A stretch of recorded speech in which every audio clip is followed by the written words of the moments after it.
I that was not a fun time at all.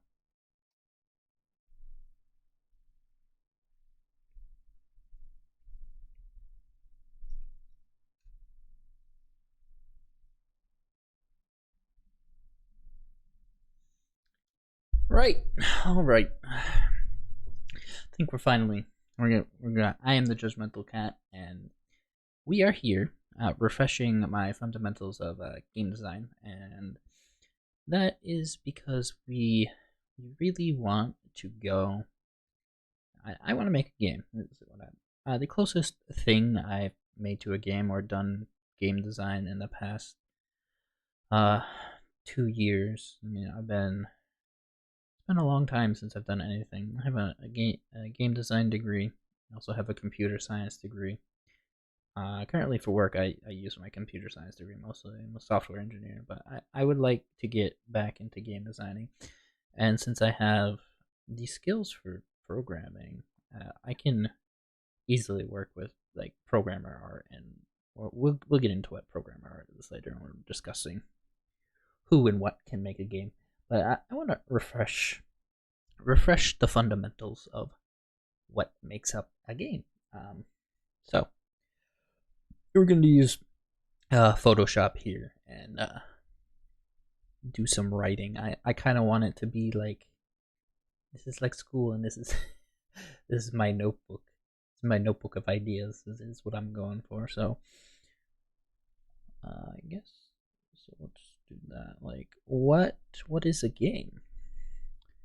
That that is that is the main question here. So when we think about what a game is and like what defines a game, it's something that requires at least a player. So we need a player.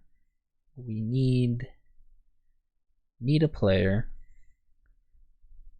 to play the game, and what so you have your player, but what does that player do? So if we think about sports and there are many caveats, all sports have rules, therefore they are game. So like let's take volleyball for example. Like you every team, when they have the ball, when they have the serve, they start with the serve. They serve it over the net.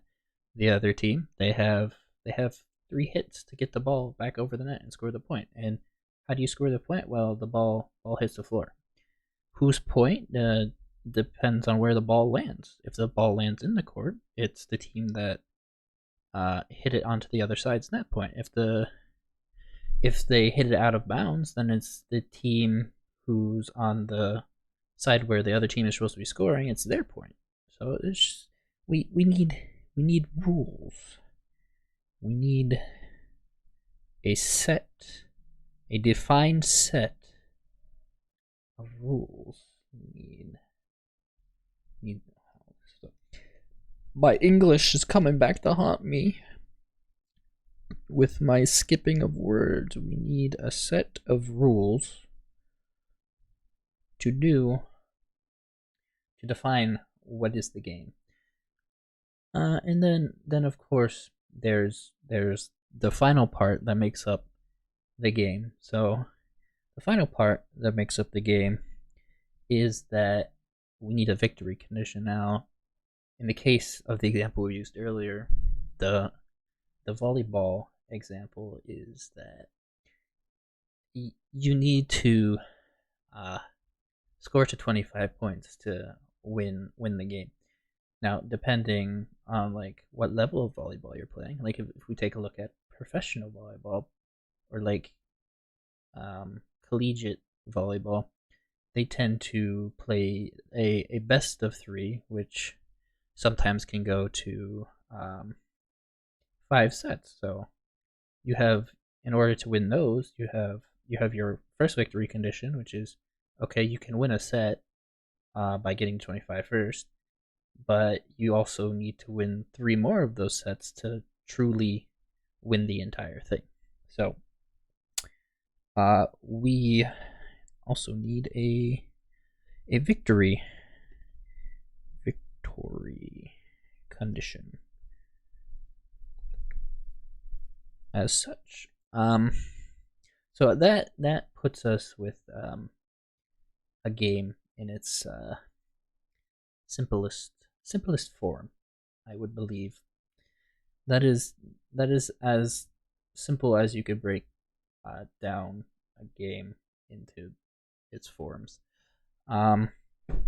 So if we wanted to take, which way do I want to go? Do I want to go left or do I want to go? I'm gonna go across. So in the case, since I am this wonderful little red cat, let's assume, let's make a very simple game idea for right now, just to get the concept back in our heads. So what? I guess before we actually do that, we should move on to the next thing, which is what's the objective of a game?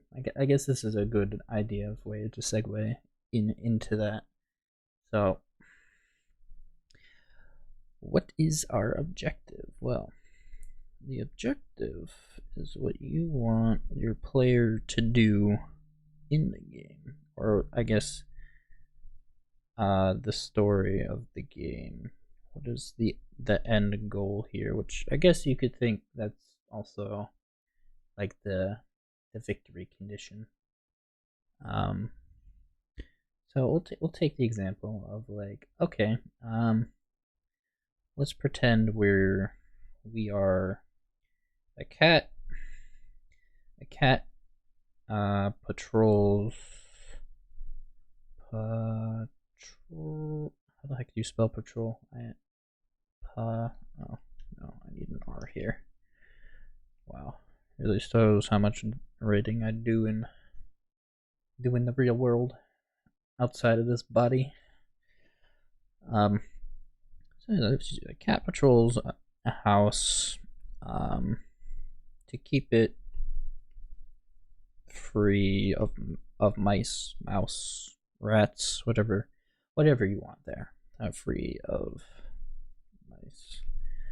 That would be basically a key component that should be thought about early on. Is what is the goal of your game? What objective do you want the player to focus on? And this leads me to thinking about another point about games, is that various games have various different objectives. So, for example, like the game that I was playing yesterday was Factorio, and Factorio is interesting because the objective of the game, it tells you right away what your objective is. Your objective is to build a factory that will be able to launch a satellite into space. And that just leads to interesting gameplay. And it leads me to a question that I'm not sure how I would answer, is do open world games have objectives? Like, do they? Like, do open world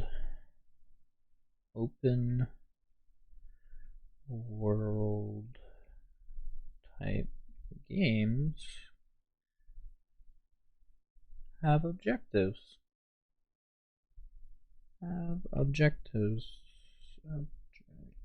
Now, I'm trying to think of a few open world type game. I guess we could go look at two different, like, you have Skyrim and Minecraft. They're two very, they're not similar, but they are open. I guess Skyrim is sort of like closed world, open world. Now that I'm thinking about it, where you go, you look at Skyrim, you're in confined in that region of, I don't, of like the Elder Scrolls overall bigger. You're confined to the Skyrim section of like the Elder Scrolls lore environment and all of that fun stuff. Where Minecraft, you can go anywhere, you can do anything. Like, what's the objective in Minecraft? Now one could say the objective in Minecraft is to beat the Ender Dragon, but that's like one part of it. That's like the story, and then the new game plus is what am I going for here? New game plus is just whatever else you want to do after you beat the Ender Dragon, because you do that, and then what's thereafter? You could do anything, anything at all. Um, it's really interesting. Like, I feel like open world games do and do not have objectives that can be done or done. I guess it depends on the game. Is really what I'm getting at here. Every game is different. So we are gonna go into thinking about game genres now. So how much more room do I have? I still got plenty of room over here. When we think about the genres of games, like, you can have an action game. So genres of games. I guess since we're on the topic already, we can put down like open world. I don't know if open world sort of counts as like a game type genre. I'm writing G. This is open world. It's just a very I don't know if I would call it a genre. I guess you could call it a genre. I don't know why I'm so stuck up on this open world stuff. So you could have open world, you could have action, you could have everybody's favorite shooter, aka like FPS games, third person. We'll get into, because some of these genres, we'll get into some like subcategories of specific ones. You have action, you have adventure. Let's see what else. What else do we got on my beautiful list here? Yes. The Factorio example is coming back. You have construction management. Construction manage. Oh my gosh, my handwriting is horrible. You have construction management. You have life sim, so that's like, I don't know, that could be the example. The examples that I saw were like, that's Sims, that's I guess the handheld Tomodachi type stuff. I don't know what could other life sim stuff be. It'd be, I'm really trying to think about what could be a life sim other. I don't know. I don't feel like Otamo games are not life sims. Those are like, they're dating simulators. That's not life sim. I guess that's different. I guess dating sim is a different. Maybe it's a subcategory of. I think it might be a subcategory of life sim.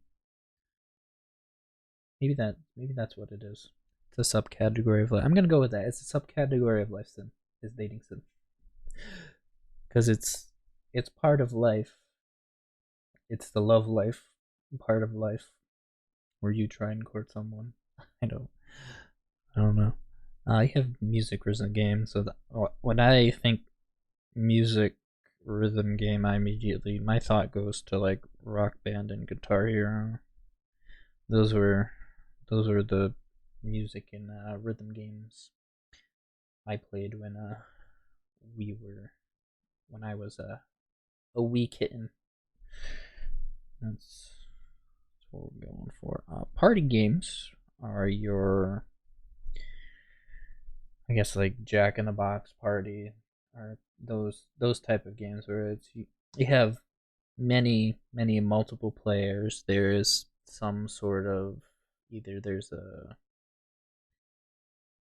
you're trying to make people laugh, like Cards Against Humanity. I guess it goes with a bunch of the sub games in the Jack in the Box selection of games. There's puzzle games. I haven't really played many puzzle games, or have I? No, I don't think I've played any puzzle game. Like, maybe I've played like puzzle games. I guess, would you call it a puzzle if you're talking about like a puzzle within a video game? You know, that's an interesting. Or is that just a puzzle at that? It's probably not a puzzle game. I really don't know what a puzzle is. I'm intrigued now, and I'm going to write a note to myself. What is a puzzle game? And I'm going to look it up later. What is this type of game? I'm not too sure. It seems like a very something I'm not familiar with is what it is to me. You have like then we have strategy games. So that's your strategy games, which is like your Civilization RTS type game, something that requires thinking. And another example I could think of that is a strategy game is what was I thinking? FTL. It's basically like a roguelike where you have to make decisions because you have the evil dudes or whatever chasing you towards their big ship, but you have to like select your path through the section, or I guess, would you call it a section, or I think they call it whatever, the section of the game, and you have to think about like really where do you want to go before they catch up to you, and can you go there, do you have enough fuel, and all this. I guess strategy I would lean more towards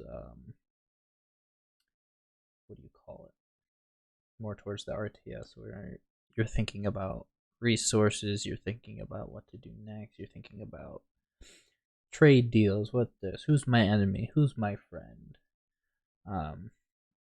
I personally have experience with Stellaris, which it's interesting. And then you also have your vehicle sims, which is like your driving and flying.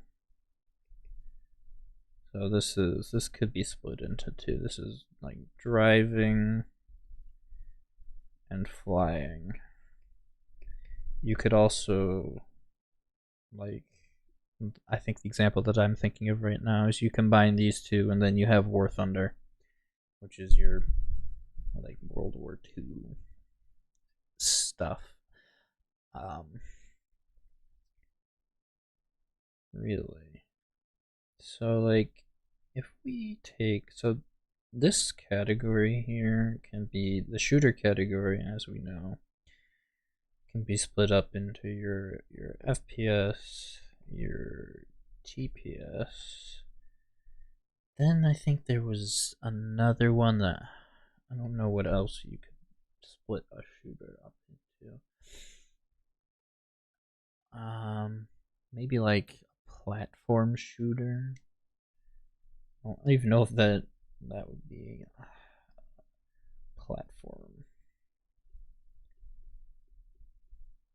platform shooter. Just really interesting. Well, not interesting. Just I don't know if that's an actual thing. Really don't. So there's that. Adventure, I believe, can be split into a whole bunch of different ones. Those are the only ones that can, like, action, adventure,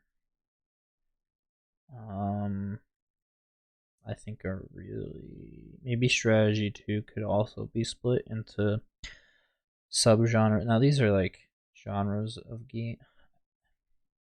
Would sci-fi count? Sci-fi probably counts as, I guess these are like the core. These are not like the aesthetic genre. This is like the core of what a game is. And I think we're gonna move on from this topic, where we look at what makes up the development teams. What's it do? So, who makes games? Who makes them? Who? How? Oh my gosh, my English.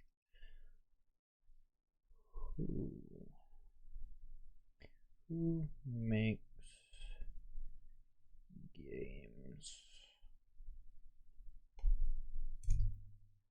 That is the real question here. Who makes games? Well, for me, I because I have game design and computer science, I always think of myself more of a programmer than a game designer.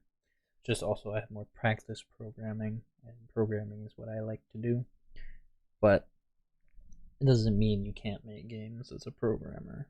So obviously you have your programmers. So programmers.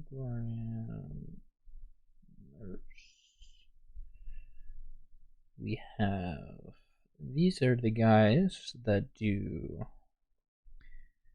your software, basically all of your software, like gameplay functionality,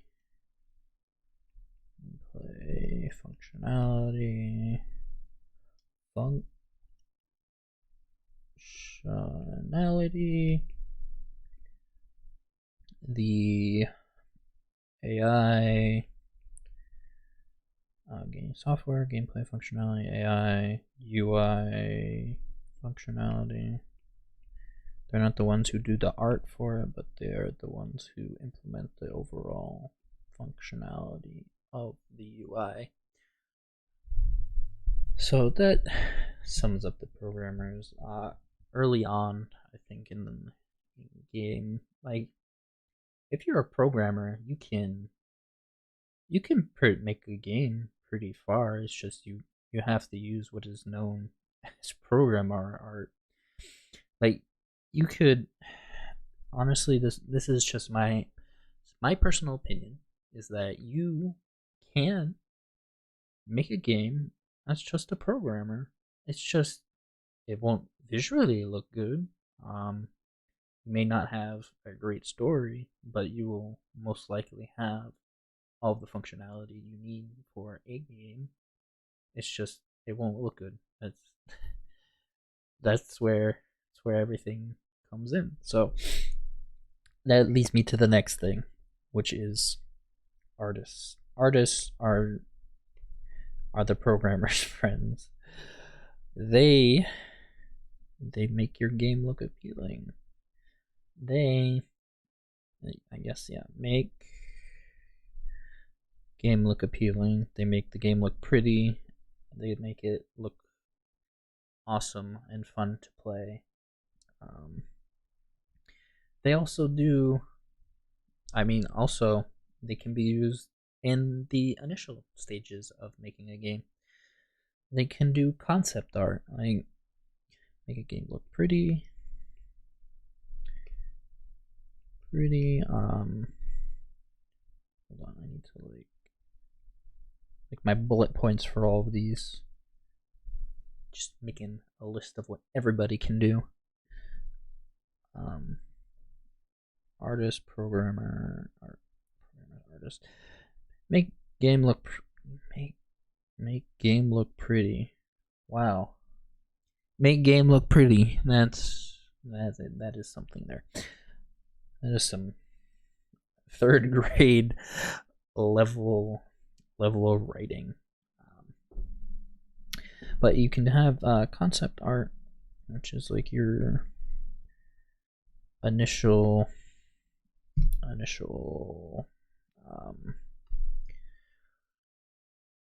the initial art for a game, where it's like you have a game idea. What do you want?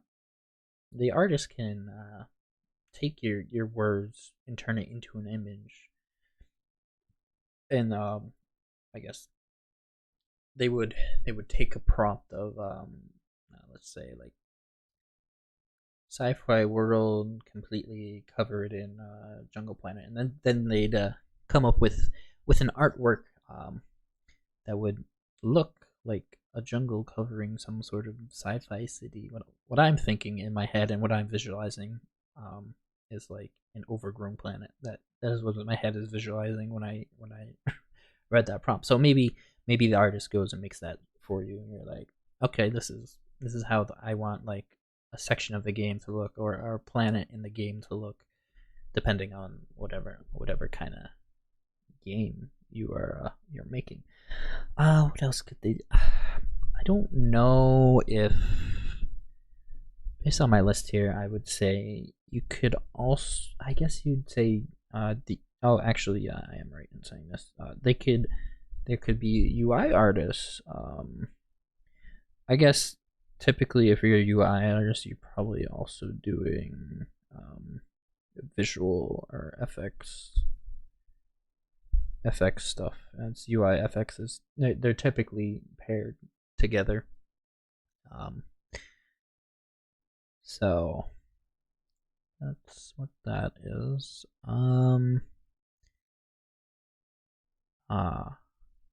Yes. Then you have the designer, aka the game designer, which this can fall into many categories.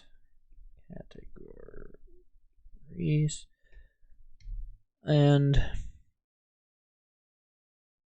as to what those categories might be, we have to think of the game in many different things. So this could be a so what kind of categories do we have? We have a combat designer, is somebody who would go in and look at a game and say, hey, this is what we want for combat. This is how we want it to work. This is how the player should fight these people or fight these enemies. I guess the combat designer would be someone who also goes and does like maybe like makes up a boss fight, is what I'm thinking, is what this is mostly used for.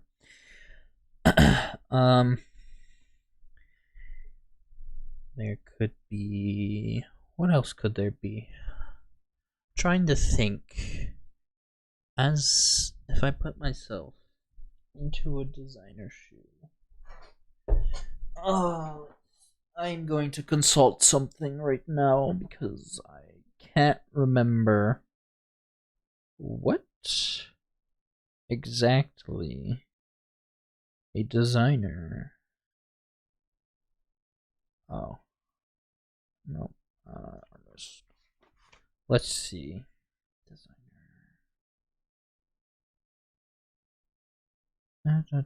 Oh, God.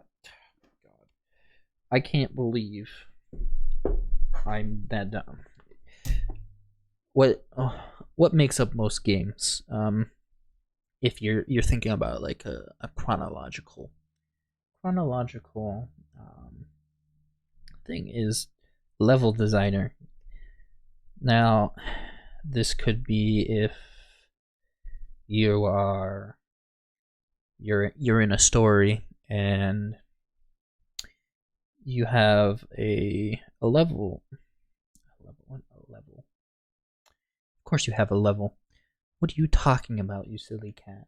Why can't you just get your facts straight? Basically, if you're designing a level for a piece of story where it's like, okay, the character has to get from here to here. There's some sort of story behind it. There may be parts of the level that have like scripted events and other things, and I guess that brings us to another thing is that there may be a script designer. I've never really heard of this one before, but it was in the thing I saw.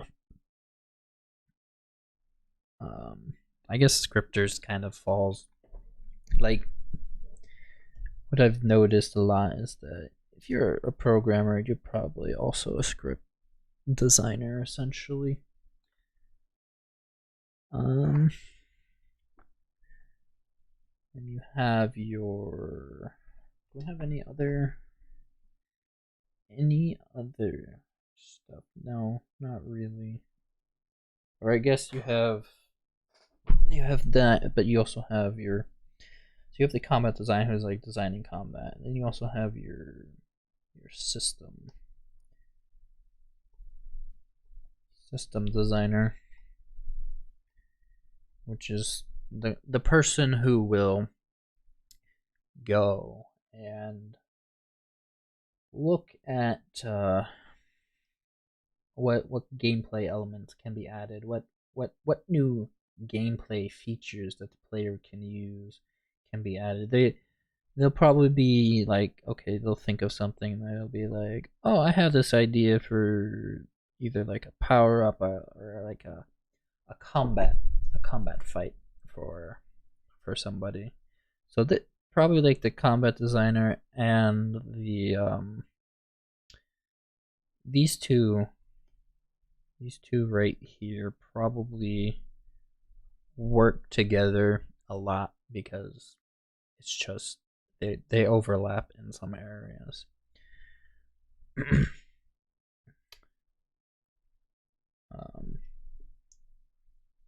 You have your producer. This is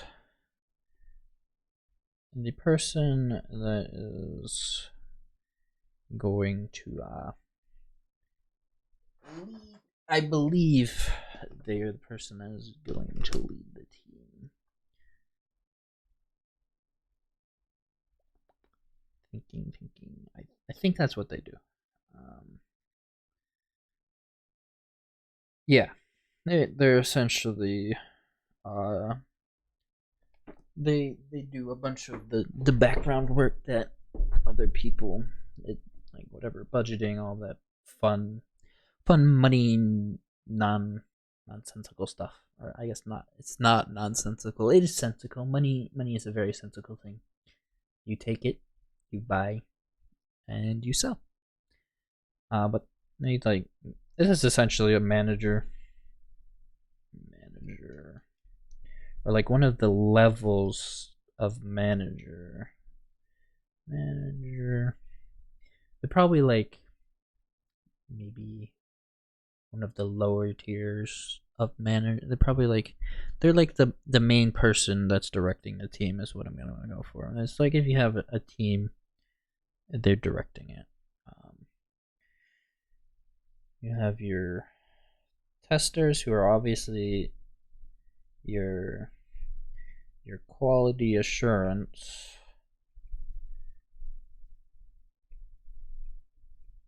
And these guys are your friends because one, they find bugs. They will try and make sure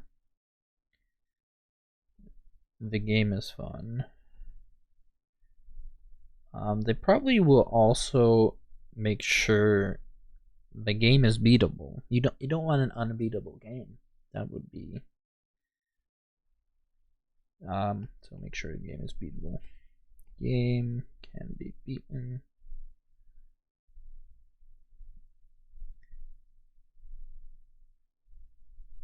And what I'm thinking, so finds bugs, make sure the game is fun, make sure the game can be beaten.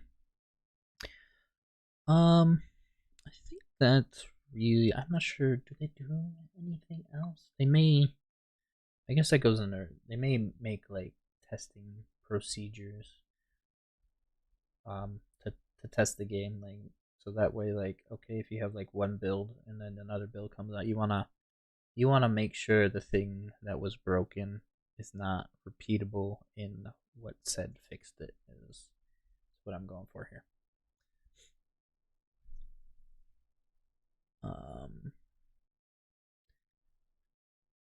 You have your two. What do I want? I'm just kidding. I guess I'll keep going down here. You have a composer. What is a game without music? Now, depending, I don't. Depending on your game, you could, may or may not have music. Makes music for various different situations. Different situations in games. And this person is most likely making music that'll go along with, like, if we're thinking of like a boss fight, like boss fight music, or like tense and interesting situations. I think the best way to think about this is we'll go back to the example of Skyrim. If you're out in the world and you're walking along, there's a very specific music track, and then when you like get spotted by an enemy, or you like get spotted by a dragon, or like somebody attacks you, the music changes to a different combat, or it changes the combat music. It's like a very like, not, it's like it goes from peaceful music to like this intense music, so it can be used to just make situations in games much more interesting, and I guess the word we're looking for is immersive. It just makes them more immersive. And speaking of immersive, that leads us to the other thing. There's not a composer, but is your sound designer. Now these guys will be the ones who do they make the sounds of the world. So let's say you have a gun, or if you have best example for this is probably Star Wars lightsaber. You gotta have someone to go sound design that. Makes sounds. They're basically looking to make sounds that can go into your game to bring out that immersion. Make sounds to better immerse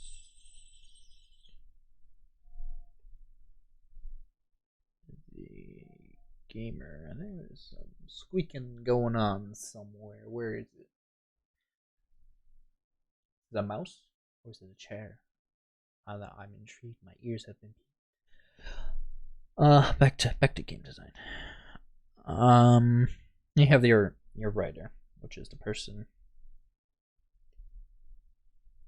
who writes your lore. They're basically the person that takes your game and gives it a story. And I believe untraditionally, like Hollywood, these people are hired after after the game is like the core fundamentals are made. Like they will make the story. I guess that could be an interesting thing to think about. Um, is that lore or story? Is that they could you make a game by writing a story first? Has that? What is my watch telling me? It's probably telling me to burn more calories. You could think that I guess you could probably do it. Like, how well do those games turn out? I don't really know. I don't think I've ever played them. And you think about it, and it'd be like Harry Potter. I'm pretty sure Harry Potter came out before any of like its games.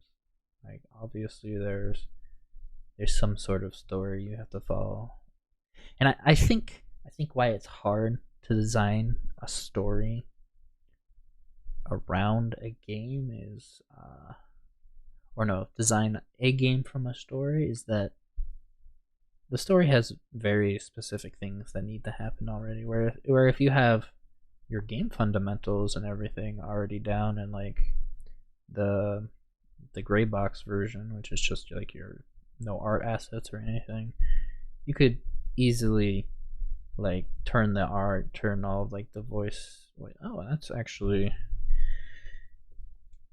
that. Depending on the game, you may or may not have voice actors as well. Is another thing that I didn't see and I just thought of just thinking about this right now. Could be something else they do.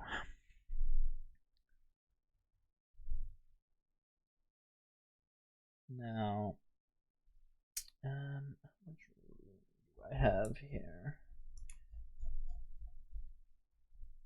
Wow. Do you ever look at this? Do you ever start on your page and you start way down too low? It's quite unfortunate that I did that. But I can do this with the different layers and whatnot. So I come right here. I think is where I want to go. Now, there was a quote I saw in the book that I happened to be reading a little bit ago, was that every good idea borders on being stupid. So that in itself is a very, I think it's an interesting statement. So every good idea borders on being, I don't feel like writing super ancient, but dumb. I'm gonna paraphrase. So, like, I think if you break down a game, it's like what do you call it? Those, like, describe a movie in the worst way possible. It's like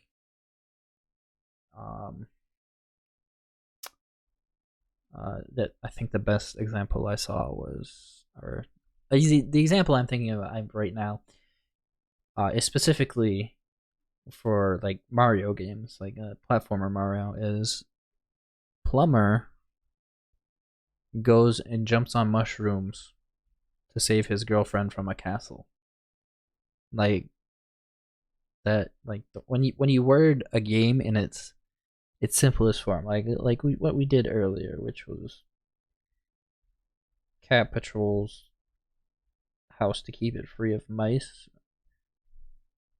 Eh, that just seems like something logical compared to um a plumber jumps on mushrooms to save girlfriend from castle. Uh, it's just you have to really, I want to say, you really want to think outside of the box for game design. You want to think outside the box, but you also want to think inside the box. You want to be inspired by other ideas, because these other ideas, like if we look at games, like if we look at games as a whole, like if you're someone who plays an FPS game and you're like, why do all of these FPS games feel familiar? Well, they probably all started from, I don't know, what was like the first FPS game? I feel like if we're strictly Doom I think was maybe that one is the first. I feel like it's first. Is probably not, but I'm not sure. If we think about it, like Doom, every game could be based off of that. The way that you can think about this is you take a circle. This is your first game, like your game one, and then let's say designer for game two has played game one, and they're like, oh, I can expand upon that, add more features, or change the world, uh, come up with some new ideas, and then you have a game two, which took some game elements of game one, and now you have game two, and then you could have game three, and game three could be like, oh, I I like elements from game two, and then I also like elements of game one, and then you have game three. So it's really all about, I want to say, uh, following your passion for what you want to do. Like, what do you want to have in a game? Um, it's just really, what are you passionate about? Like, what, I guess if you wanted to make a game, you could be passionate about, I don't know. I guess I'm having a hard way. Like, if you really, really want to make a game, you have to be passionate about making this game, and you also want to be like, I really want to do this idea. I want to make this idea work. Really, I think that just segues into what we need to do for, like, I want to say maybe the next hour and a half is brainstorming some ideas out of my butt, out of my little kitty paws and my little kitty brain, thinking about what what do we need to do. Because brainstorming, you really want to write all of your ideas down on a paper, which is why I wanted to do it in this format, which is we have a nice thing to write our ideas on.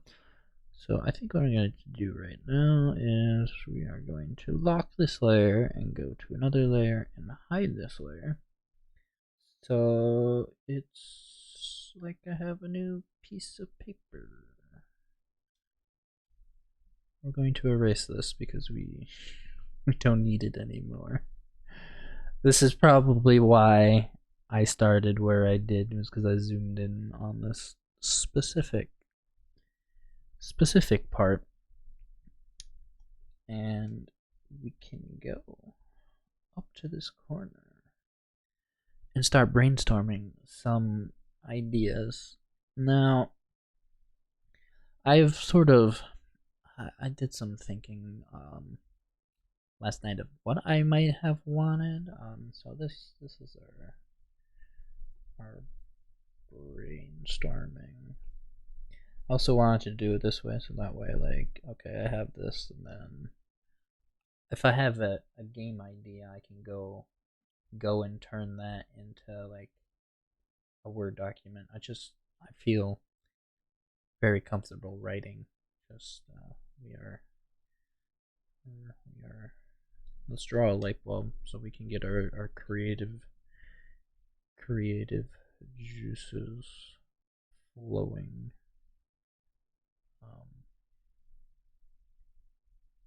Yes, what a wonderful light bulb.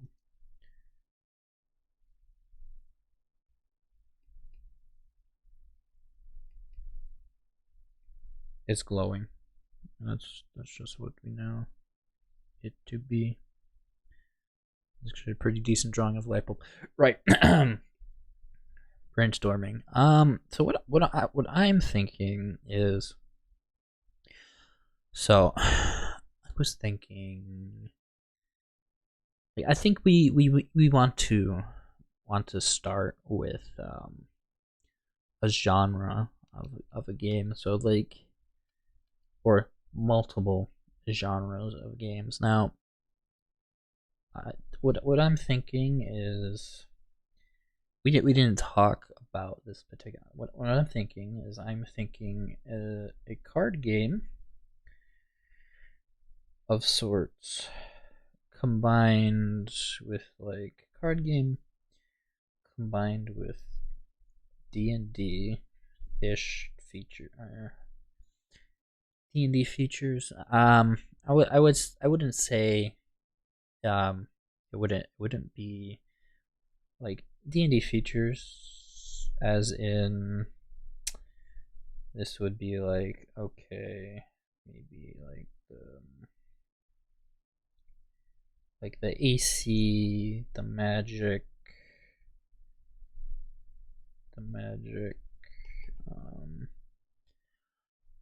maybe the weapons, like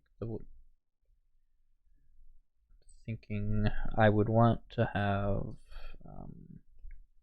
weapons, maybe the armor. Like, you could also think of that. Now,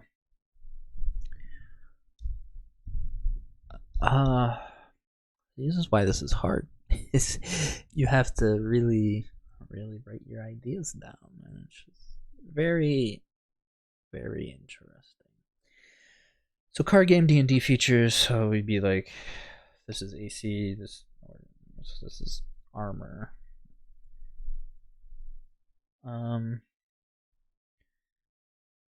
What I'm thinking right now is, you have a card game where, you'd need characters. Alright. Characters. Could you call them characters? I guess you could call them characters. And these characters could have bonuses and negatives related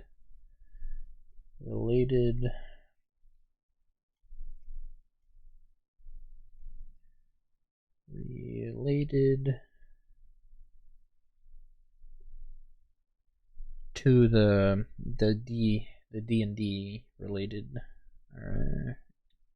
features that we want to pull in, related to the D&D features that we want to pull in there. So I'm either thinking this would be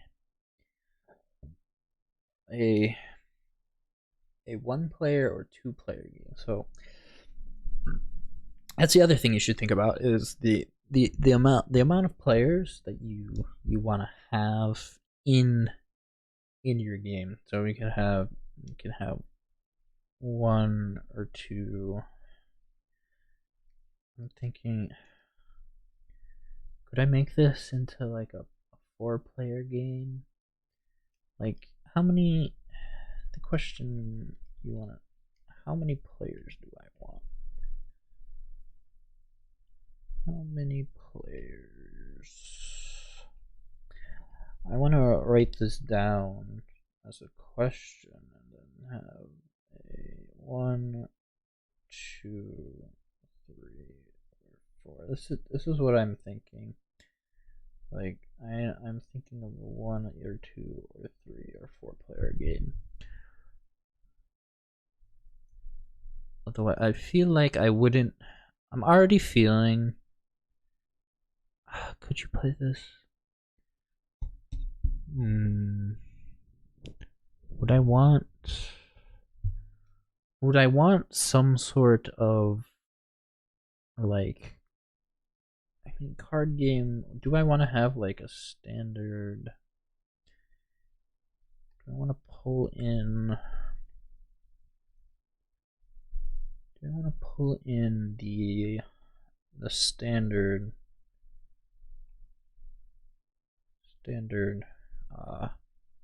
like card game turn rotation, which is like your turn rotation, which is like your standard go around the table. Like you go, okay, it's this person's turn, then you go this way. It's this person's turn, then you go this way. It's now this person's turn, you go this way, and then so on. So you're like going in these directions. So do I want that, or do I want something funky where it's like, okay, this player, like if we're sitting at a table like this, do we want to have the ability for the player to, or for the rotation to go? I guess with this you'd kind of go across, then you'd come this way, then across again, and then you'd come down to here, and you'd sort of have that kind of rotation. And then would you have some feature within the card game have a feature? Like I'm thinking Una reverse card here have a feature that allows for skipping or reversing. That's not how you spell reverse. Reversing the order in your game. So I don't know if that's what I would want to do. Do I want to have a standard card turn? I think it really depends on like your turn rotation may depend on like whether you do something or whether I do something with this would depend on whether or not if I have that turn rotation at all. What else would I want to pull in? So I guess from a stylistic standpoint, if I were to imagine what the art would look like for this game, I'm already pulling in. We're going with card. We're going with D&D. I'm thinking like medieval. Oh God, how do I spell this word? Is that even correct? It, it's just a strange thing to think about. Is that you English is weird when you look at a word. I forget what the word. There's like a word you can spell, or I guess it's really any word. And then you look at the word, and then you go like, "Is that really how you spell that word?" And you doubt yourself, and then you have to go look it up on Google, and you're like, "Oh, I did spell it right, but why is it when I focus on that word, why does it look weird? Why does it not look right?" It's just a very weird thought. But back to this. So like medieval theme is what I'm thinking for like um maybe the cards. So like medieval theme that could translate into the cards, that could translate into the like table top for like tabletop for the game. It could translate into the characters. Um, I'm also thinking, because I am a wonderful onigiri looking cat. I feel like I should just throw this in here. Maybe right next to the characters, because that's what I'm thinking. We want to have maybe cat characters or something of this sort. I would just be interesting. That would like what I'm imagining if I was to doodle myself real quickly is I would be thinking, okay, this is somewhat of my onigiri cat form, but not really. Like, oh look, we have a cat here with a witch hat. I don't. That's probably not a good example, but whatever. It's a cat, witch cat. That's I don't. It's just an idea. Nothing too serious. So let's see what do we have here. So card game. With maybe weird turn order that somehow uses the armor, weapons, magic in D&D.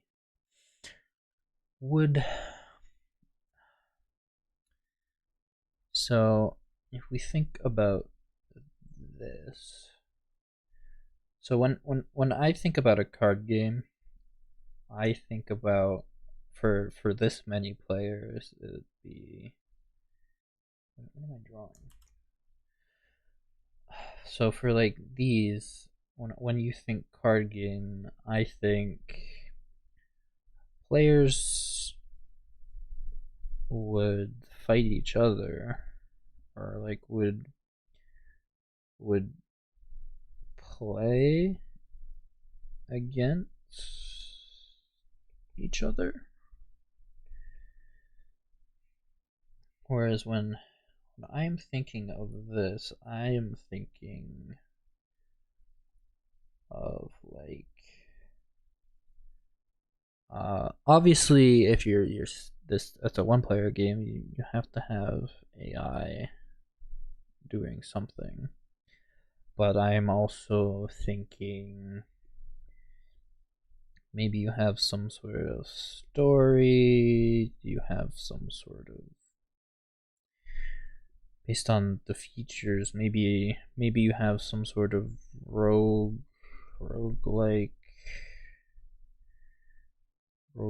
feature for the game. I don't know what else can I be inspired from. So we have which cat, D&D features. I really don't know what else I could do. Oh, maybe we borrow from like, does the player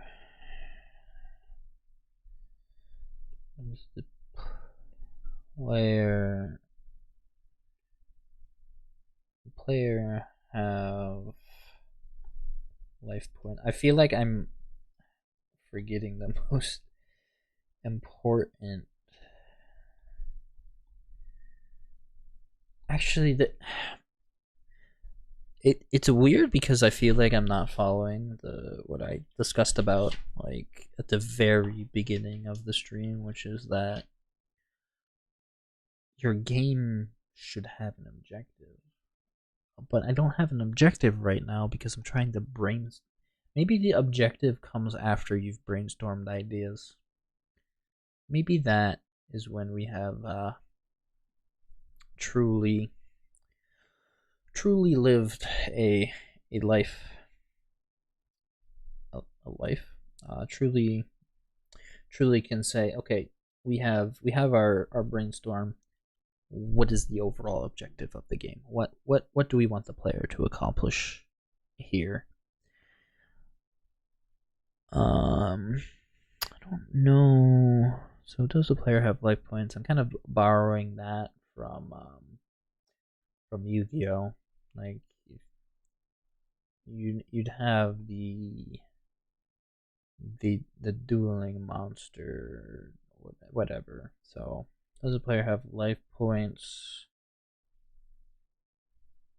Or would I do the specific characters have the life points instead of the player? Have the life points, or I guess health, life points is like the same thing. Health. I'm trying to think what would be like, so health. What I'm thinking is you have what I think I want, whether I want to go this direction or not, is I want to have it where, okay, this, the way you'd have, this is your character card. So this will be your character. Whatever. To write smaller to fit. Please, Photoshop character card. You want to have, I would want to have the character card. And then you would want to have the different D&D features as other cards, which this card then uses to like fight the other stuff, is what I'm thinking. So like this could be the, like, I don't, this card's too big. Let's just make mini cards. I guess not so many, maybe like thinner. This would be the, like, whatever, this is the armor card, which would give whatever. This is like a defense benefits, whereas your like weapon / magic cards are Weapon magic. They give attack bonuses. What was the other one? There was one other D&D thing I wanted. I guess that's magic weapon. Why did I write armor 2 times? AC and armor is like the same thing. Oh no, that's okay. Never mind. That's right. That makes more sense to me. We should just. This is totally separate. Like this AC would be. I don't know. We can have that. I guess if we also wanted to continue this idea of pulling from D&D would be, do I want to pull in items? Like, do I want an item card that could somehow benefit this card? Like, benefit character. I feel like if I wanted to pull in an item card, I'd need some way to figure out how to affect the character card, because I really feel like you can only, if you're on like a card game focused with health and armor and all of this stuff, you can only really focus on the attack. Maybe it could be a special increase, or maybe we could have a debuff. Maybe item cards could also be a debuff card. Maybe like a debuff card.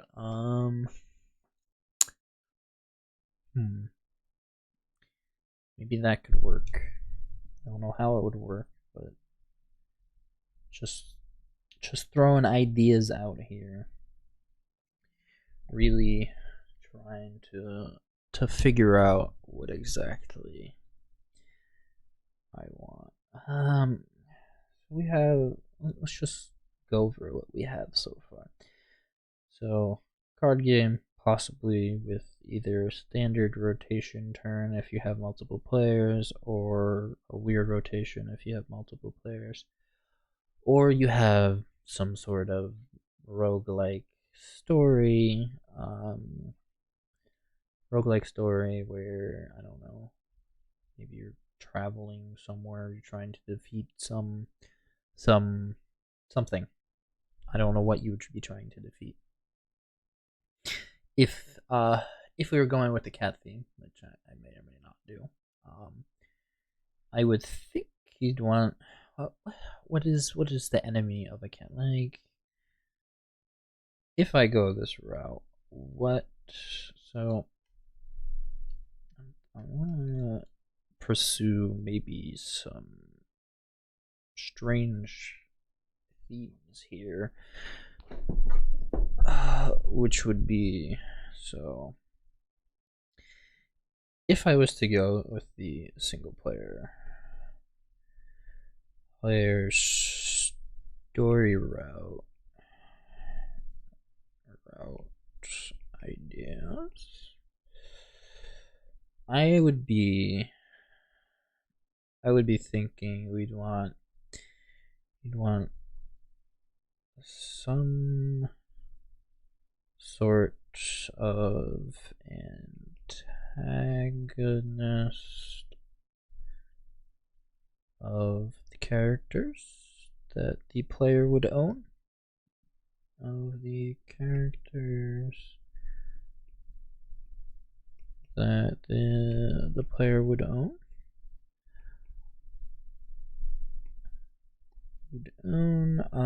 As just gave me an idea. Would characters need to be unlocked in any way, shape, or form? Need to be unlocked? Like, do you do you as the player have to do something to unlock more characters to contain our more characters in some way? What characters need to be unlocked? I guess you could also combine, or do I want these somehow combined where it's you have, I guess just for my sake and because it'd only go this way, only that way. It can't go this way, it's black. Yeah, this just means we can't go this way just because it's darkened and nice and charcoaly.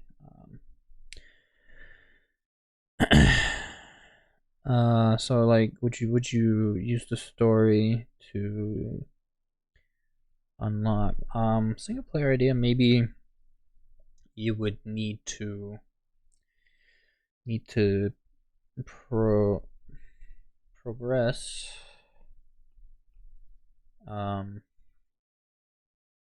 what is here, like do you progress what is here. You would need to progress your, I don't know, level. Does the player have a level? Does the player have a level? That is a question that should be asked. Does a player have a level? So does the player have a level? What else are we looking for here? What was the idea I thought of? So it was, okay, I think it was the unlocking it. Was the characters need to be unlocked? Does the player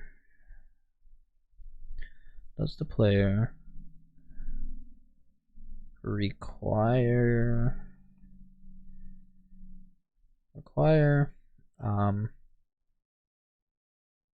the extra characters to progress? Like what advantage would this bring? Like maybe it'd be helpful for beating like mini bosses. So it's possible where you may need specific characters to beat specific things if you think about mechanics. Mini bosses. BBEG, aka Big Bad Evil Guy. Do we have those in there? Big Bad Evil Guy. Mini bosses. Obviously, did I write? Yeah, some sort of antagonistic player, which is BBEG. Big Bad Evil Guy. Like your trash mobs. Like what are those going to do?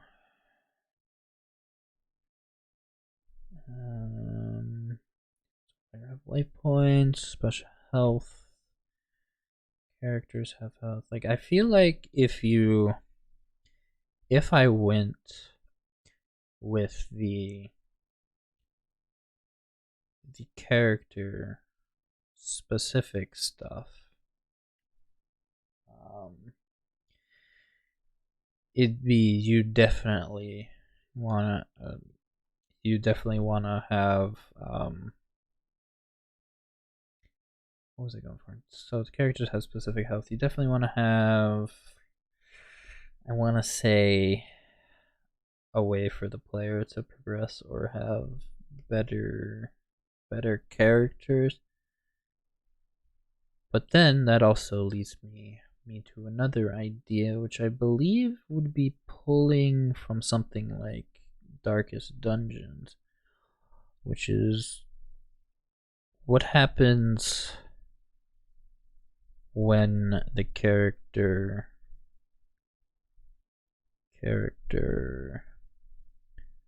runs out of health. Is it, if it's a card game, is it destroyed? I guess if you go with the card game thing, you know, what happens if you run a card runs out of health? Like, can you no longer use the character?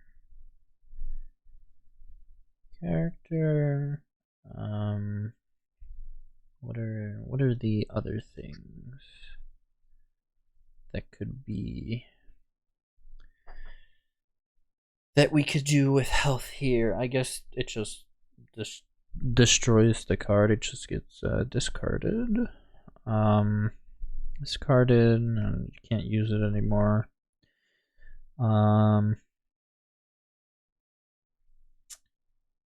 Do we have a deck? That is another question. Obviously, I guess you'd have to have a deck. I feel like you'd have to have a deck for a card. If it's a card game, yeah, obviously have it. This is a dumb moment. Why would I think of such a thing?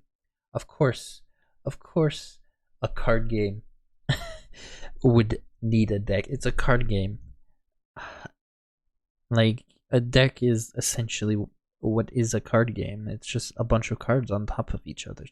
Actually, why is I want to Google this on my phone right now. Why is a bunch of cards called a deck? Like, why is that?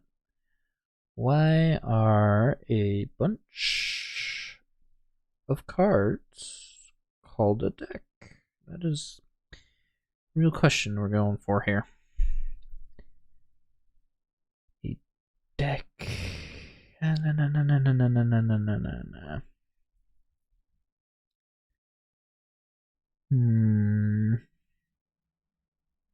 don't understand why. Why is a bunch of not cars called it cards? Cards. What is the etymology of deck? Oh, why is it called a deck of cards? Meaning pack. I guess because that's how ships in the early days were built. That's what I'm getting. The top deck of the was stacked like that or something. I don't know. That's just that seems weird to me. Anyways, back to ideas. Which can't.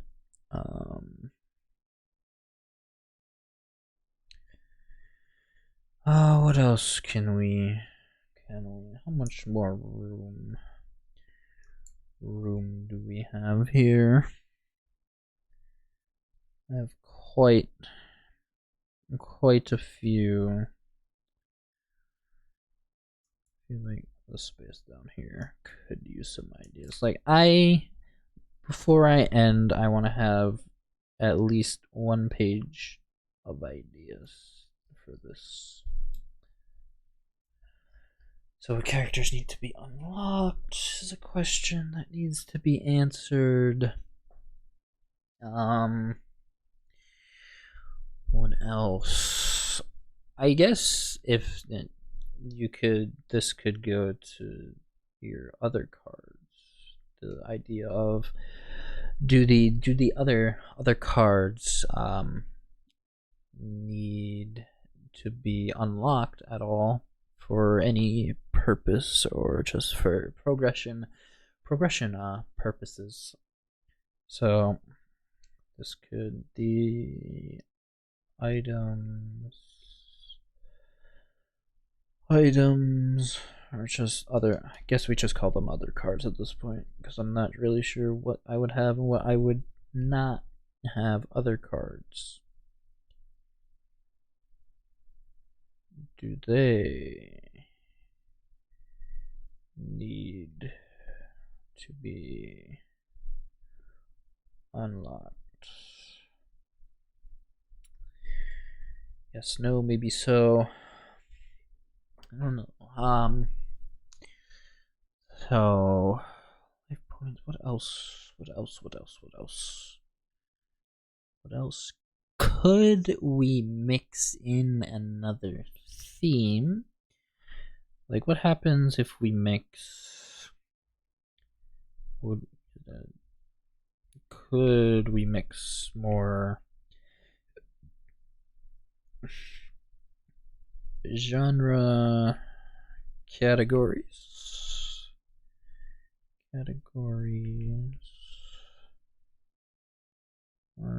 Be mixed together. So what I feel like if you mix more of these, you could end up with a lot of different cards. You could I don't know why I drew that line. Maybe I'm just trying to. No, not the brush tool. Not the brush tool. Do I make this go away? Of course. Can I just close this? Oh no, I do that. Sorry about that. Little tangent. So you could end up with, I guess. Do you want to make this like Yu-Gi-Oh, where you have card packs? So like if you mix genres, you could have multiple card packs and whatnot.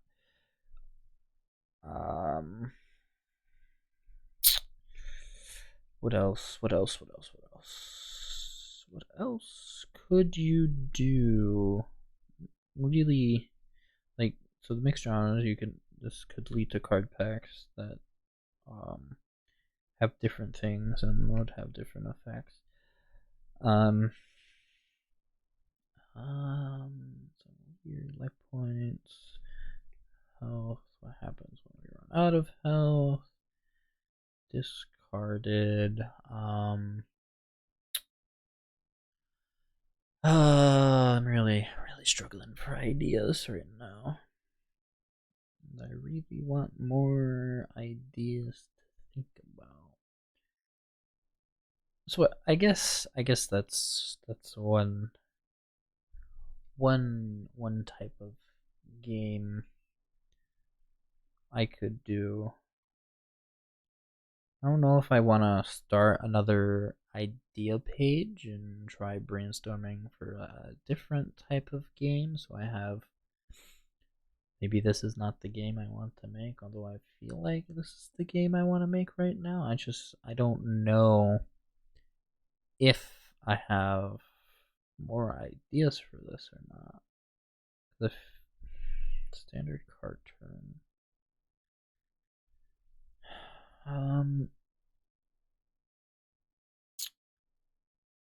I guess what I should think about is what so assuming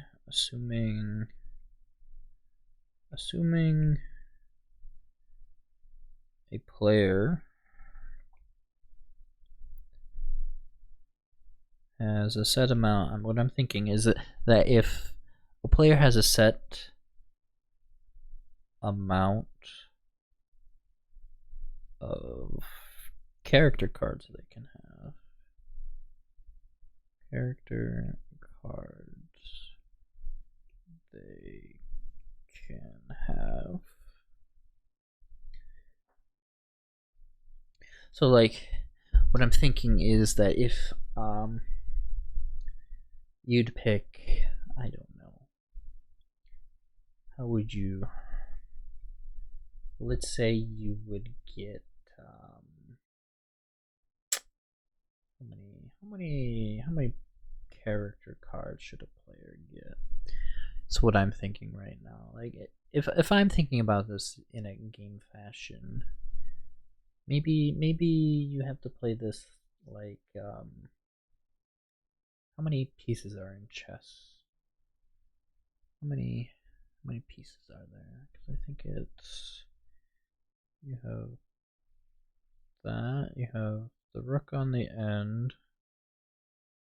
What is it? It's like knight, bishop, king, queen, bishop, knight, rook. 1, 2, 3, 4, 5, 6, 7, 8. Is there 8? How many pieces are in chess? How many pieces are in chess? How many pieces are in fact in chess?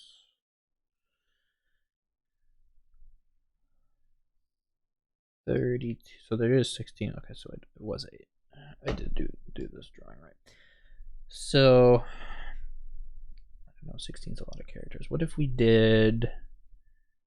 What if I feel like 8's too little? What if we did? So assuming the player has a set amount of cards, let's assume 10.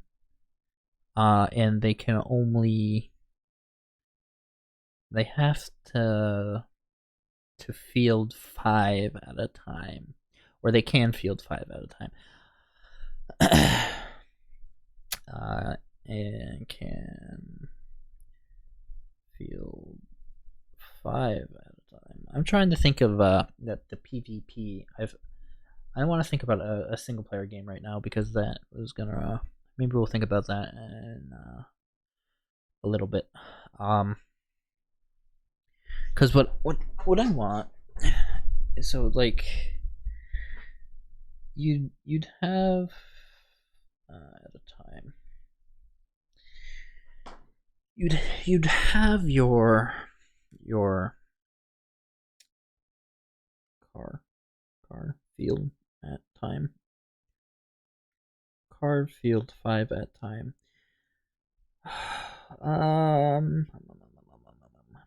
It's very much thinking, and it's hurting my brain, to be honest. It really is.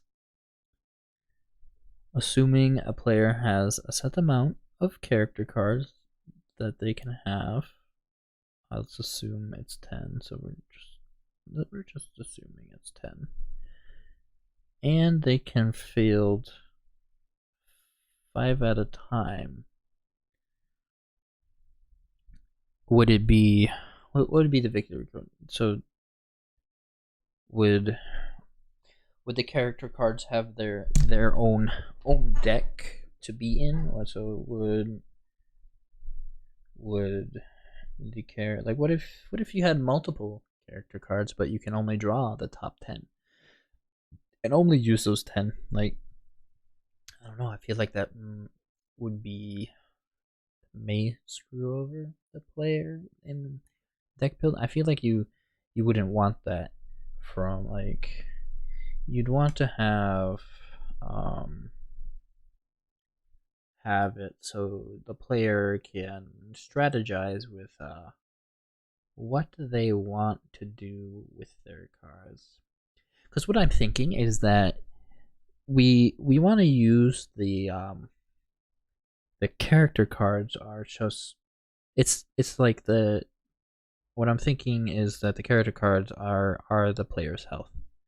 So like the amount that they have out, like you would I would say you could on the first turn maybe start with 1. I feel like I'm getting too deep into rules in a stretch for ideas. I mean, it's good to think about, because if I want to go in this direction, I'll just leave it at that. I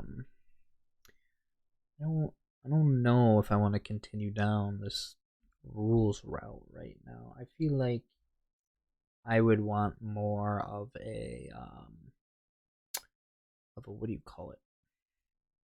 More of a thought out game before you start defining what the objective of the game should be, guarantee there are no dumb ideas. I need to take a sip of water. All this talking is making me thirsty.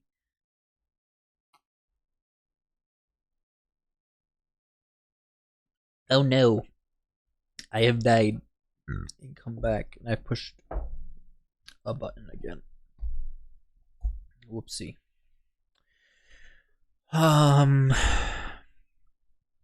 So I guess this mixed cars, mixed categories. So this would be like sci-fi,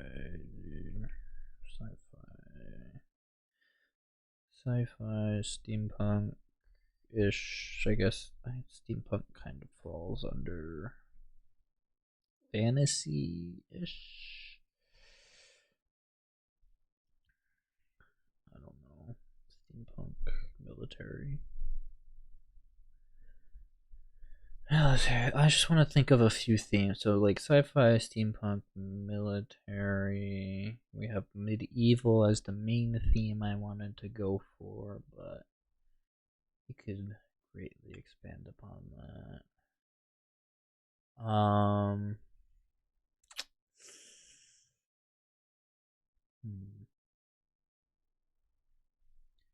Yeah, I'm not too sure. I mean, like, we're thinking card game, and we're thinking versus. Would you want to have something that would be like the field spell card from Yu-Gi-Oh, which is like what could you possibly have that could give your character advantage and maybe disadvantage your opponent. Very very want to say maybe I'd want to do that or not. It's just very the word I'm looking for. I don't know if I would want to do that. You know, I like the idea of that kind of card, but I feel like we have a decent basis of what I would want if I was to make this game.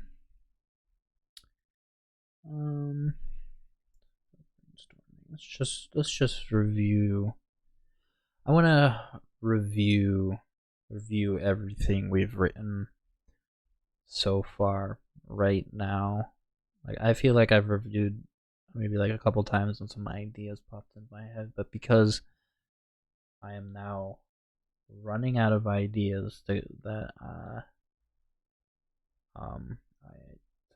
to try and get more down on the page, I think I may be in a good spot for this idea. So card game with maybe a standard normal clockwise fashion or counterclockwise fashion rotation, which would you could also do a weird, I don't, could we do something with this? What if I feel like that's more of a gameplay.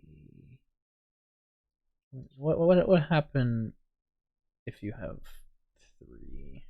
I feel like you can't eat. There's okay, yeah, no 3. You really can't do much with 3, 2, or 1. The only thing I could think of as you'd have to have more than 5 players, and that seems a bit much, to be honest. That I feel like once you're hitting the like 5, 6, 8, you've become a party game. Now could you turn this into a party game? I don't know. My experience with what was it? Was for intro to game class. I had to was it where was it? Was it intro to game design or whatever? It was like the first course of the game design major that I was in. Was that in that class you had to make a board game. You had to come up with rules. Like you could make like a dice board game, or you could make like a card board game. I went with the option of I guess for the sake of talking about this, we could add another layer. I'm just gonna lock that layer, and we're going to turn it off. Or no, why is this layer 3? What layer was I writing on? I was writing on the background. Oops. Hold on. Oh no. I can't believe I was writing on the background. I was supposed to be writing on layer 2 this whole entire time. Oh no. Yeah, so this is locked. This is not locked. That should not be locked. This, I want to take everything I've written here.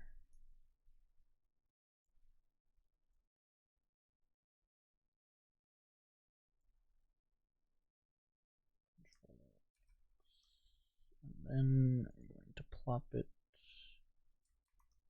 on layer 2. We're going to lock this layer and then hide this layer.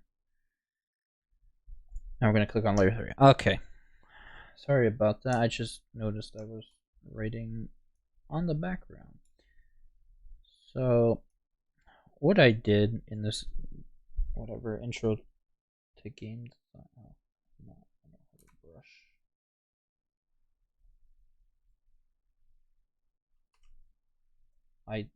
Deselect. Photoshop is still very, very new program to me. I've only been using it for a couple of weeks now, and I'm not sure how to deselect stuff. Actually, does this have a deselect button? I don't think it does. So intro to the game class. Where was I going with this story? I totally derailed myself because of that. Oh, party game. Yes, this is where it was because I was thinking about party games.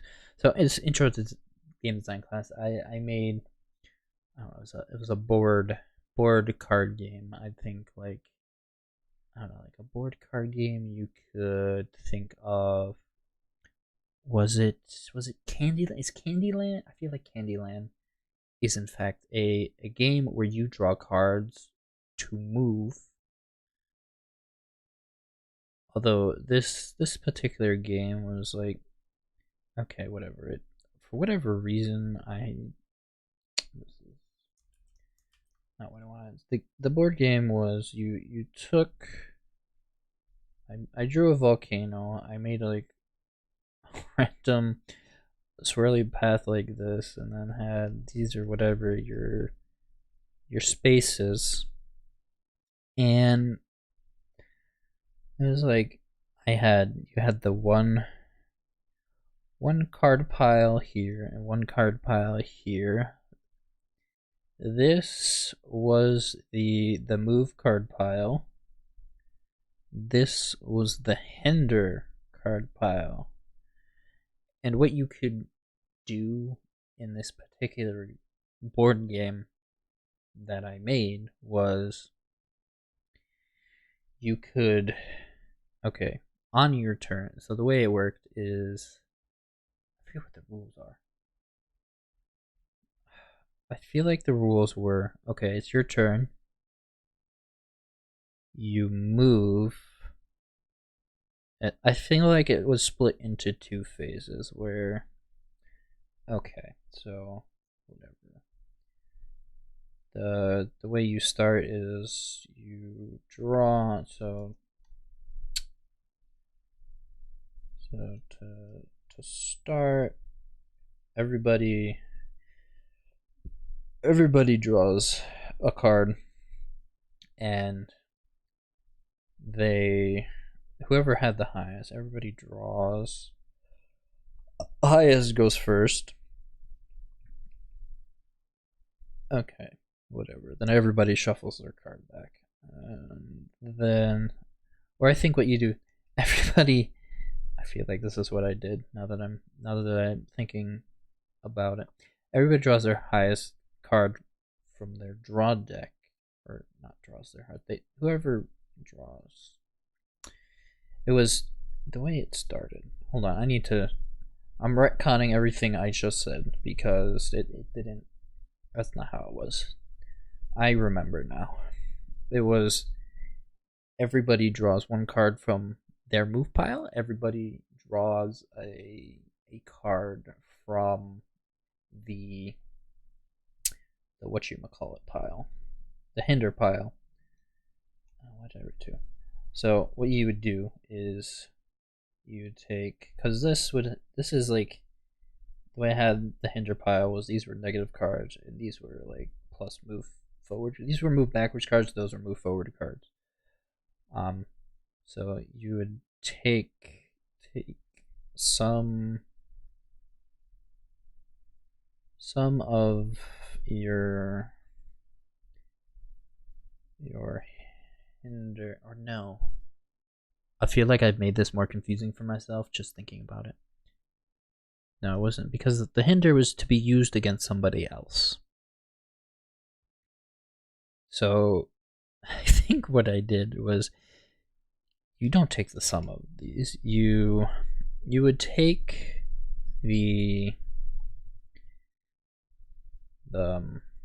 whatever. You'd have your highest card, and then the other members could. So you'd go draw, then you'd go around, and if you wanted to go first or go in a specific order, you could like go and use or you'd have to use your hinder card on somebody that was not you.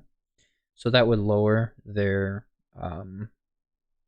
whatever, their highest card to whatever number. Like, but basically, wow. It'd still be the highest. So whatever. If you went to the negative, you went to the negative. Like, okay. Anyways, on to the next step. So, if one turn would consist of, okay, you draw from your move pile.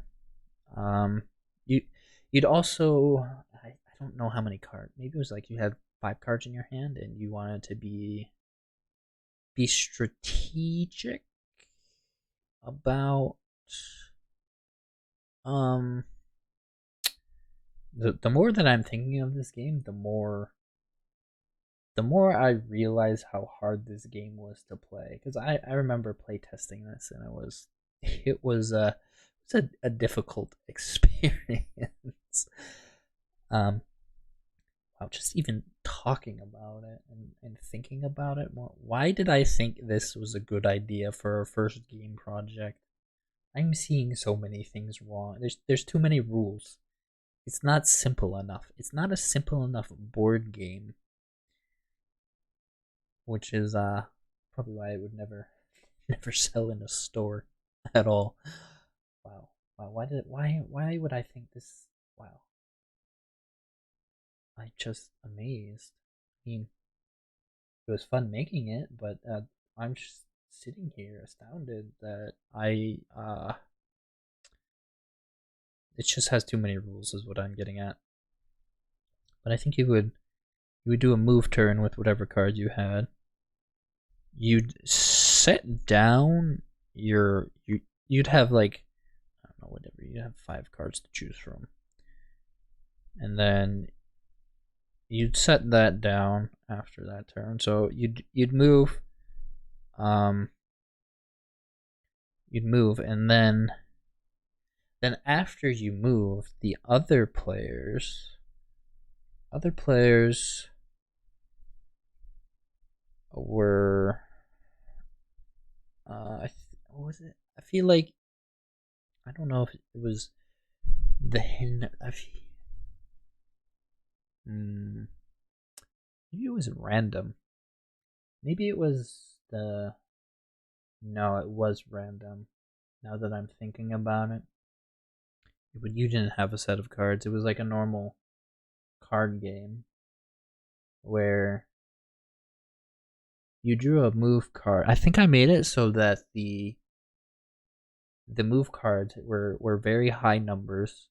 So when you moved, you would move up whatever the volcano, and then the other players would draw hinder cards, which would then subtract from your. Actually, no.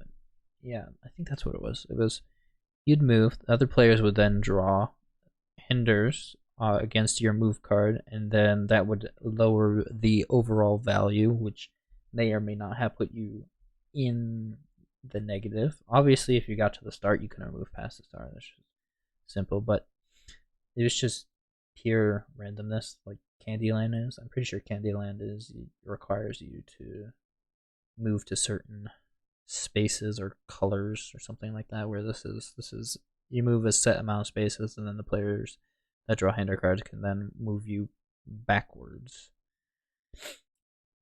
So that was just a very very very very very very weird board game that I made for a class. I don't think this is giving me any more ideas. I don't think I would put this. I don't think I would do anything like this. I feel like the only thing I would draw from this to maybe get an idea, which I've already done, is the debuff stuff. So I don't. I think we're done describing what we did in this. I don't. I guess we could talk about.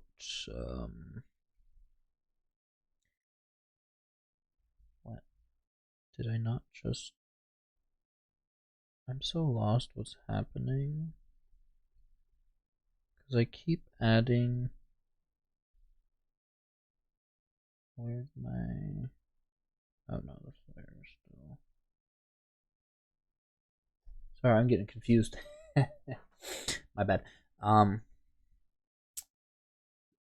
Do I wanna like what other games? I'm trying to think of what I made, what games I made in college that I could draw inspiration from. It's kind of hard though because I think the games that I made in groups, like one was a fighting game, which I don't it it had the weirdest name ever.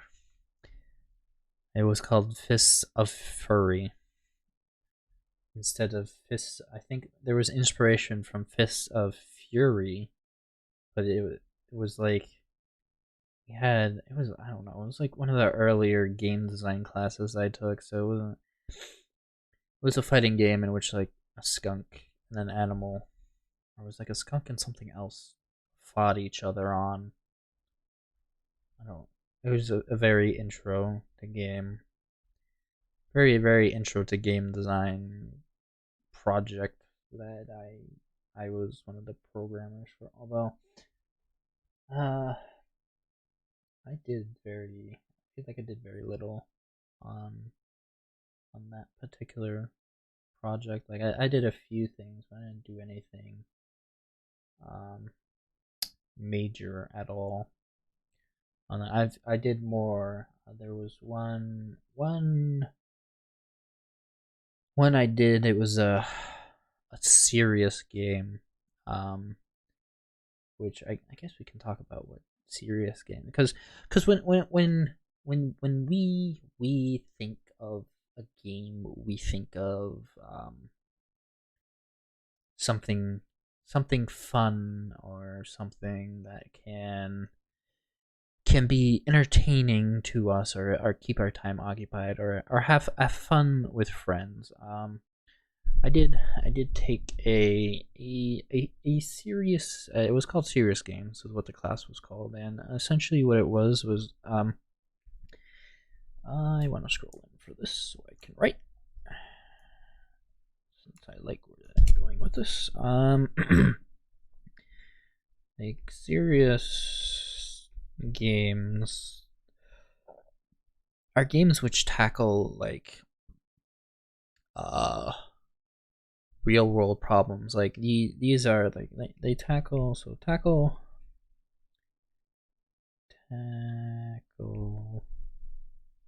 I guess we can write IRL problems. And this one particular game I made with a few of my friends in college, and I think another person in our group, was that we made a serious game about what was it? It was depression. We made it about depression, and the idea for the class was you were to consult someone in the given, or in the field that you wanted to do the serious. So I believe we consulted a psychologist for this particular one, since we were focusing on depression. The idea of our game. So I don't even know if you could call it a game. It was more of a visual novel game, which had multiple tracks you could take, and I had different endings depending on your responses to what I believe the depressed character was saying. Where the idea was to what should you and should you not say to a depressed person. Was I believe it was the idea of it was to inform people of what they should be doing if they notice their friends or whoever they care about, how they should possibly respond to that. Um, just it's a very interesting way to. I guess serious games are a very interesting way to talk about serious topics in the real world. I remember, what was it? It was a strange game, I'll be honest, but it was like you were this. It had to do with like water not being in Africa. You like played as like a child or a mother, and you had to avoid people with guns to go get like water and food. And I think it was trying to address like a serious topic that had to do with a specific country in Africa at the time. I don't know what other possible serious games. It was really like we played a few at the beginning of the class to get an idea of what the game was. I guess it also is like games that could possibly, I don't know, help in the medical field, or help like with brain training. I don't know if I maybe you could classify like the Nintendo DS version of Brain Age. What was it? Was it Brain Age? I feel like it was Brain Age. Um, you classify that maybe as a serious game, because the idea was to train your brain to do things, or no, it was just like basically to get your mind thinking about a lot of things and other stuff. It's basically like, oh, do you have the brain of a 50-year-old if you perform this way, or do you have like the brain of a child if you perform this way? But I think the overall idea was just to make you uh, faster at thinking, faster at problem solving. Because I believe there was like you'd write there was like multiplication. You could do that. What else? What else could I talk about? Oh, we were so. I think that was just the serious games. I don't know if there'd be any more serious. Could could We Fit be considered a serious game? Now that I am thinking about it, could We Fit and I think like We Fit and Ring Fit for so we're thinking like Nintendo Wii and Nintendo Switch now. Could those be considered serious games? Maybe because they address whatever they're exercise games. They could they? I don't know. I feel like We Fit is more of a serious game than Ring Fit, just based on some videos I've seen of other people doing Ring Fit. Like Ring Fit sort of turns exercise into fun. I guess it could be considered a serious game, whereas like maybe it could be considered. Maybe I'm think I take back what I said. I feel like I'm more leaning toward that being like that. So I think those fit the serious games category. What else could I talk about here about games? Because I don't think I have any more ideas. Let's like the other games I made in college, like as part of the capstone project, I was one of the main programmer people on the two projects. One was I think um one was it was like you had to maneuver your way. It was I remember. It was a dungeon crawler that had a theme where there were elemental enemies and you had to make your way through the dungeon, and I believe eventually there was a boss that could be killed. So like we had the we were split up, so we all like worked in the same area. We were split up into um different teams. So there was the designer team, like the people who thought of the game ideas, the programmer team, which I was a part of, the artist team, and then I believe there was also a couple people acting as like sound engineer. Like there was one guy who acted as sound engineer and also like a producer. There were people who were given lead roles by the professors who they felt would best fit the ability to produce the game. But so that was one game. The other game, because we had some people like myself and a few other people who also had classes on, or classes during some of the day. The idea was that you were to work 8 hours a day, or 8 hours a day on this game. Like, you would take one semester to do this. Like, you'd work on it every single week for 8 hours is what your class would be. But the professors would have very little. They'd have like meetings every so often. Like, they were the overall, like, who you were trying to impress with. I guess what would that be called in the game design industry? Oh, they were the stakeholders.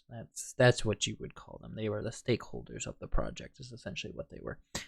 Um, there was that, but because we had some people like myself and a few others who had classes during that time, there was a few of us that we picked up another project that I think another group of students wanted to continue. It was a VR game, which I thought was very cool. At the time, it was a very cool, like, Vive VR was very new to me, and it was very, very exciting. And honestly, it's a little bit sad because one of the people who was working on it, I think, I don't, they died at some point, and it's kind of upsetting because he was a really enthusiastic guy, and this project was like his, like, it was after we graduated, but it's still sad to think about because when I was there with him and working with him, he was very, very passionate about making this game work. Like, it was a very cool game in which you'd have whatever your piece of pizza. You take the pizza and basically uh you take the ingredients for pizza. Like, we had, or the game had different things where you could reach in, you could grab out onions, pepperoni, you could grab a block of cheese and put it on the pizza. Like, you could throw it on there, and like, he just had fun when he made the trailer for it. It was an amazing game that you could just have so much fun with. And the idea was to make as many pizzas as possible. Like, you could have fun with it. You could throw the pizza in the air, you could throw the pizza in the oven. I think I made it where you could burn the pizza if you left it in the oven too long. But the idea was to make as many orders as possible. I think within a 2 or 3 minute window. I guess, yeah, that was just you. It's sort of like, it was a simple game, but it was, because it was in VR, and it felt like you were making pizza. It was a really, really fun experience, and it's just, I don't know. It was a really cool game. That's what I'm getting at here. Um, do I have any more ideas for what I want? No, that's the mountain page. Where is it? This layer?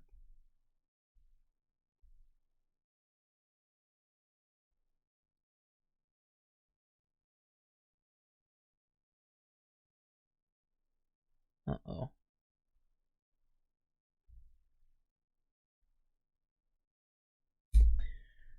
Hold on. Did I lose?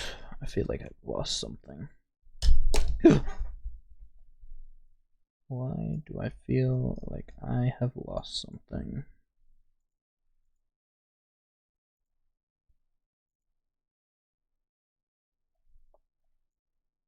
Oh, no, I didn't. Why does it look like that? Why does it? It just looks weird. Whatever. Also, why is? Oh, because I copy and pasted the layer and I grabbed the white stuff. whatever. Okay. Back to this. Do we have any more ideas after talking about games so long? Ooh, I've just two. Okay, this is excellent because now I've thought of. Is this the layer? No, that's not the layer. It's this layer, right? Yeah, it's layer 2 that needs to be unlocked. When you think about it, should we have a timer for the turn? Like if you think about it, I think it's if you think about like Hearthstone, or if you think about oh, this is great. I've thought of some more ideas now that I've started about talking these two other games.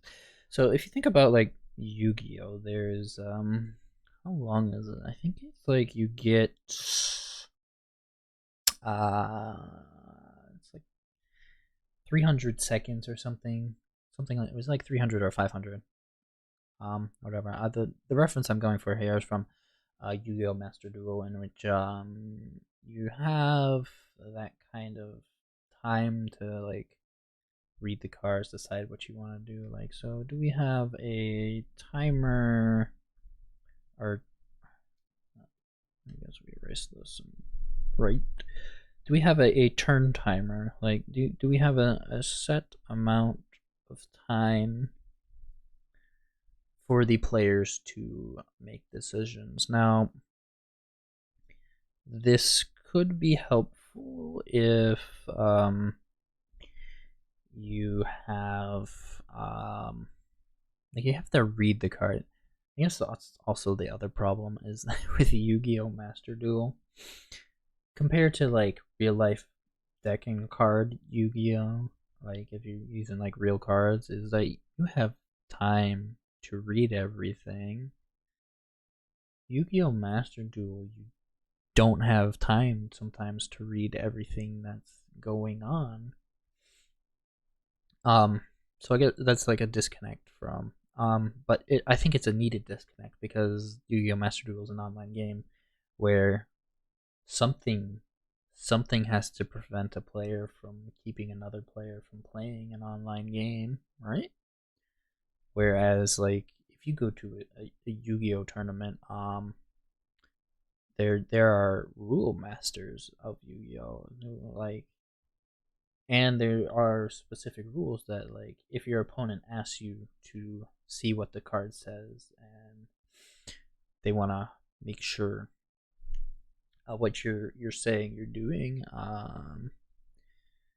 is correct, but you can't do that online. So the best you have is you have a set of rules that the game has, and then you have to. I guess Yu-Gi-Oh! Master Duel is a game you have to learn as you go.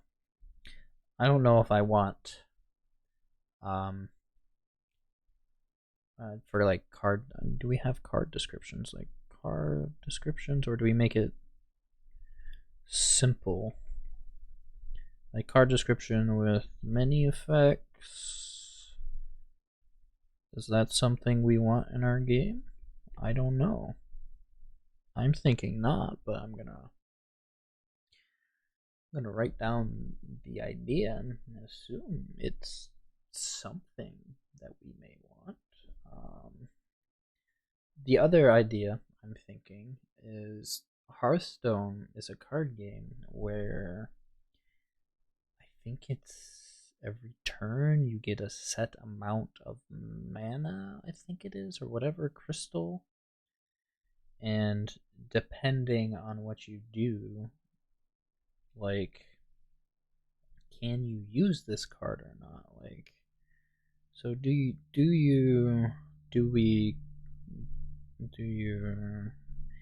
create a system where this system is, could you make basically, do you create a system that controls the like item weapon armor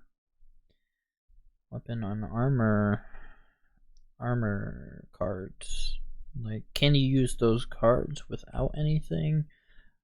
Are there drawbacks? Like, I'm thinking I want some sort of system where you have to do something, or you have some limitation. Like, I don't want a card game where it's like, okay, you play your character card, then you play your item card, and then you play your other cards. I'm thinking you'd want a way to defeat lots of different or potential, like, oh, I'm gonna do this, I'm gonna do this, I'm gonna do this, I'm gonna do this. I think you would want to limit what a player can do in a turn, and you'd have to have some sort of uh system to do that in. And I'm thinking it would have to go on those cards. Like, I'm really feeling like I want this particular system to be in there. So, card description with many effects. I guess, what kind of effects? Like, we think about effects. Like, if we go down that route, I just want to have some ideas for effects. If I do go down that route, do I have something like bleed or poison? So like a bleed or a poison. What else? I guess if we wanted to go like sci-fi-ish, we could go look at Borderlands 3, and they have cryo, and then they also have radiation as other stuff. Is there any kind of effects? There could be sleep, which honestly could be interesting because that could prevent another player or the AI from attacking with whatever they have. So sleep, radiation, cryo, poison, maybe like paralysis. Oh my gosh.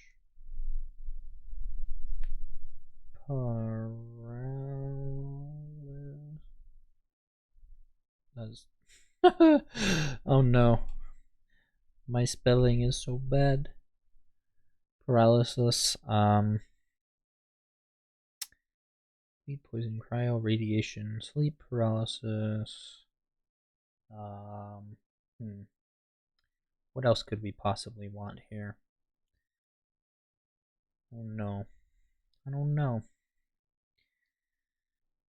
Let me think. Pokemon wise, so you have paralysis, you also have sleep, you also have poison, you also have cryo in that. You also could have burrow, which is you dig into the ground. Flying.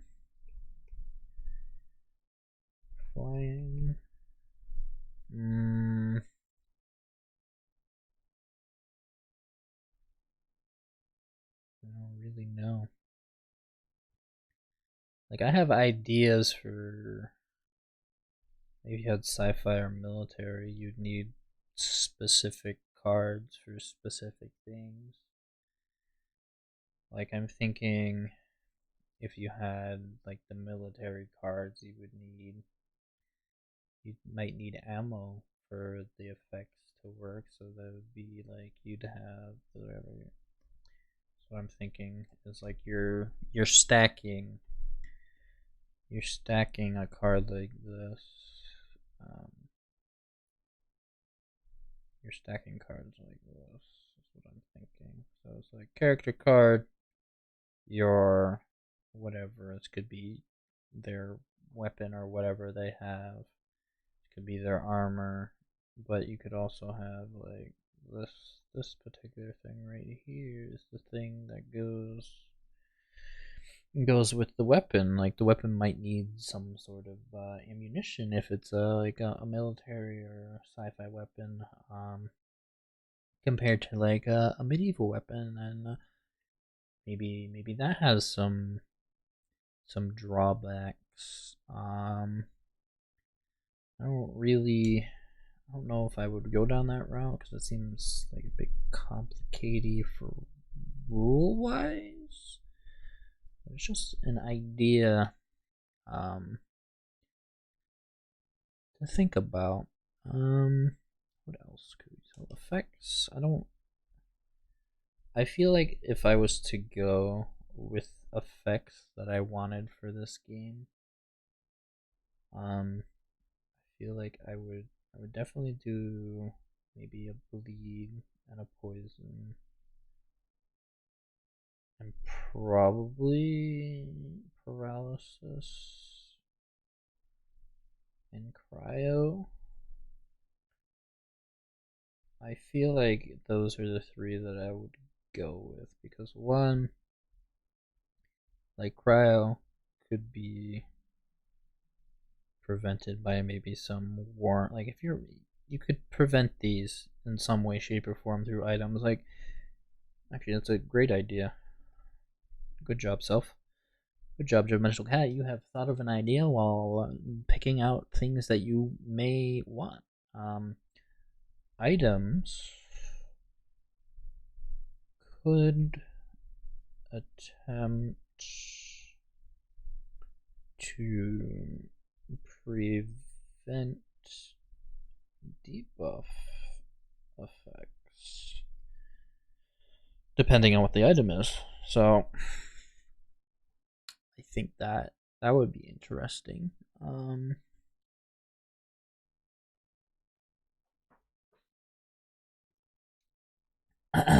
Oh wow, I've been streaming longer than I think. This is a good place to stop. Yeah, this is a great place to stop. So if anybody's here watching and you enjoyed this, I think next week what I'm gonna do is I think I'll go over more game design stuff. I feel like I want to pursue the story idea, but I also want to pursue the multiplayer idea. So I want to take these ideas and make sure or take these ideas and further refine them next week on the next Tuesday stream that I'll be doing for this. But I also want to go over more game design topics just to refresh my memory on other parts of game design. So I think I'll look for the story portion of stuff to talk about, and maybe talking about player stuff and maybe character stuff too, since I want to have characters. But thank you for joining, and I think what I'm going to do is I am going to send you all to who I'm going to watch next. So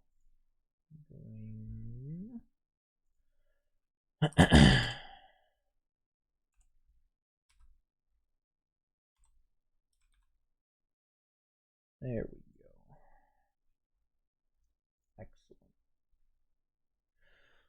Excellent. Okay, enjoy.